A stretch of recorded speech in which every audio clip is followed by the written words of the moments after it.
With this week's Cardiology Countdown, we'll begin with the stock market. The investigators at Duke looked in the Duke database of patients undergoing angiography and found that the rate of MI increased as the stock market fell. They observed this over the period of 2006 to 2009 and focused in particular on the stock market crash that was between October of 2008 and April of 2009, where they saw a significant increase in the risk of MI, and that was true even after adjusting for other confounding factors. It's certainly something that we've heard about with individual acute stresses such as earthquakes, Scud missiles, or losing a Super Bowl, but now a more chronic one seeming to relate to an increase in heart attack risk. The good news, of course, is that the stock market has been rising lately and the rate of MI has been falling in their more recent data. Now, at this week's number 2 spot is a study that's a collaborative meta-analysis. Our group was part of it, looking at Clopidogrel and the 2C19 reduced function alleles. This has been a hot topic, in part because the FDA has added a black box warning about reduced function poor metabolizers, that is homozygotes for the 2C19 reduced function alleles, warning of reduced effectiveness.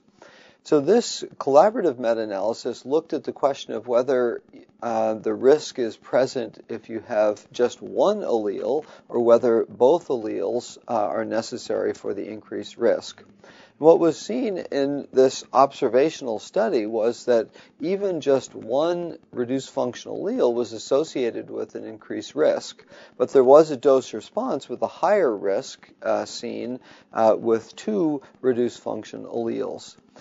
Now, the other thing is that these studies identifying the risk have been seen in patients largely with acute coronary syndromes undergoing PCI, which would be the highest risk group and those at risk of stent thrombosis.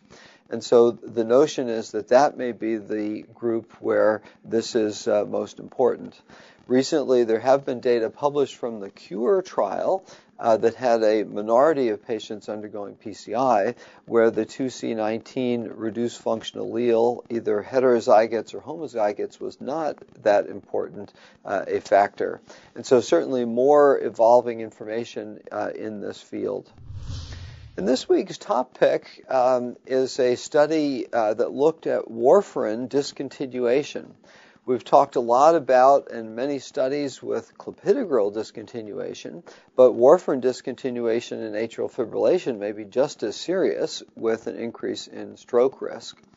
And so out of a database from Kaiser Permanente with over 13,500 individuals followed for about 6 years, they found that 1 in 4 patients discontinued their warfarin.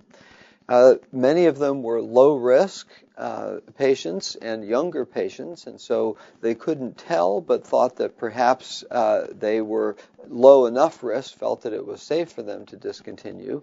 But they did note that many of these may have been inappropriate discontinuations in that those who had poor INR control were one of the predictors of an increased chance of stopping medication.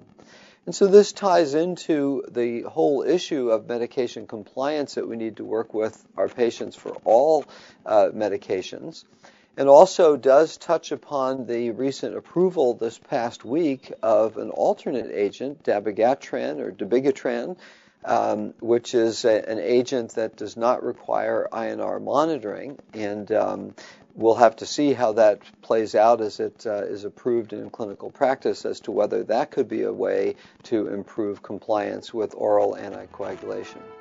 So with this week's Cardiology Countdown, I'm Chris Cannon.